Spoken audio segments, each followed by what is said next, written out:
Hello guys. तो next topic में आपका वेलकम है। हम इलेक्ट्रोडायनेमोमीटर इंस्ट्रूमेंट डिस्कस कर रहे थे।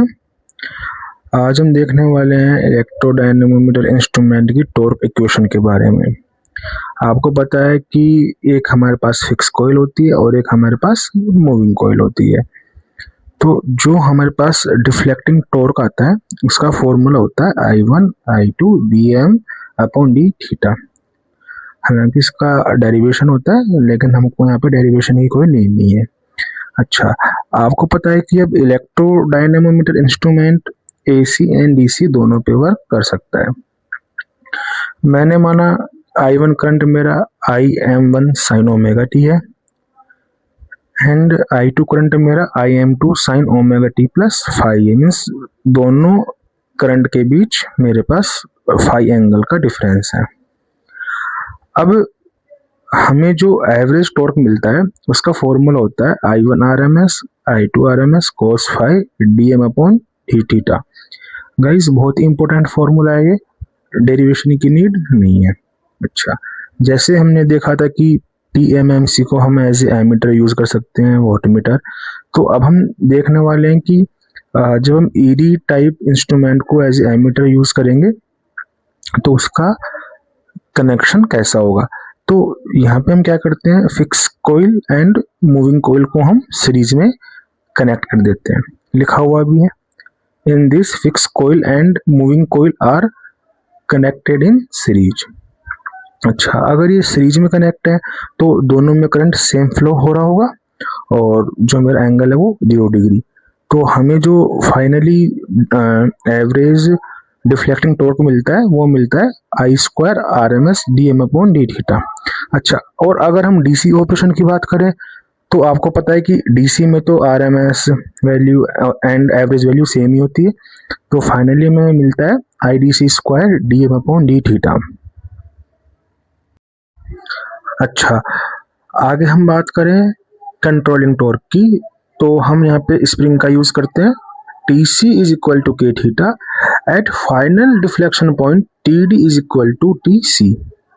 के theta is equal to I square dm upon D theta. Theta is directly proportional to I square. इसका अर्थ क्या हुआ, हमको यहाँ पे नॉन लीनियर स्केल मिला, जबकि PMMC में हमें लीनियर स्केल मिला था। अच्छा, जिस प्रकार हमने PMMC में रेंज एक्सटेंशन किया था, अब हमारी चाहत ये भी है कि यार ED टाइप में हमको रेंज एक्सटेंशन करना है एज ए एमीटर। तो यार देखो, अगर हमको ज़्यादा करंट मेजर करवाना है तो हमारे पास यहाँ पे एक है फिक्स कॉइल और एक है मूविंग कॉइल। तो यार एक तो तरीका ये है कि हम दोनों कॉइल को थिक बना दें तो वो ज़्यादा करंट कैरी करेंगी, लेकिन उसमें प्रॉब्लम क्या है, प्रॉब्लम ये है कि यार मूविंग कॉइल का वेट बढ़ जाएगा जिसके कारण टॉर्क टू वेट रेशो बहुत कम हो जाएगा। हाँ, जो हमारी फिक्स कॉइल है आप उसको थिक बना सकते, उसमें कोई प्रॉब्लम नहीं है, लेकिन अगर हमने मूविंग कॉइल को थिक बनाया तो टॉर्क टू वेट रेशो बहुत कम हो जाएगा। तो इसके लिए हम क्या करते हैं, सिंपल सा जो हमने PMMC में किया था कि हम यहाँ पे एक शंट रेजिस्टेंस का यूज करते हैं और ED टाइप में हम उसको मूविंग कॉइल के पैरेलल में कनेक्ट कर देते हैं।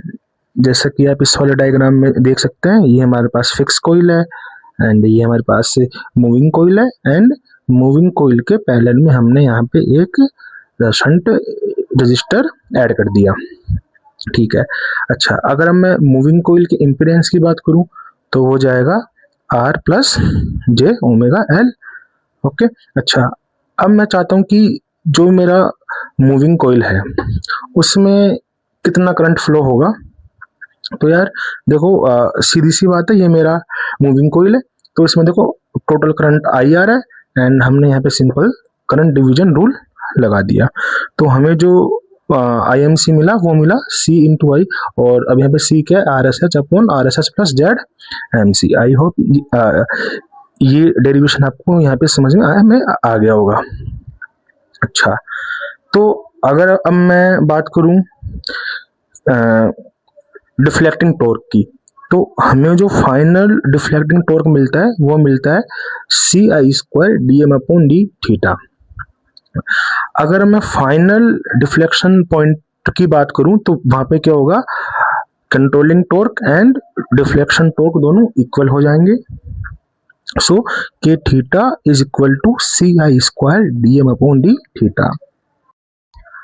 अब अगर हमने फ्रीक्वेंसी ज़्यादा रखी तो इम्पीडेंस ज़्यादा होगा, इम्पीडेंस ज़्यादा होगा तो C कम होगा, और अगर मेरा C कम हुआ तो मेरा डिफ्लेक्शन भी कम होगा।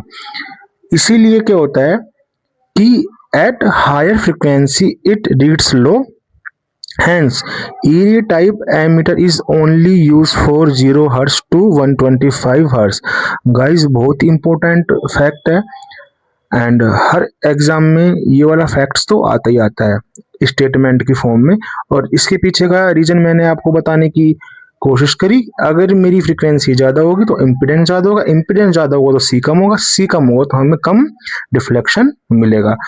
सो गाइस इसी के साथ ही हमारा ईरी टाइप एमीटर कंप्लीट होता है। नेक्स्ट क्लास में हम ईरी टाइप वोल्टमीटर डिस्कस करेंगे। जब तक के लिए बाय बाय, टेक केयर।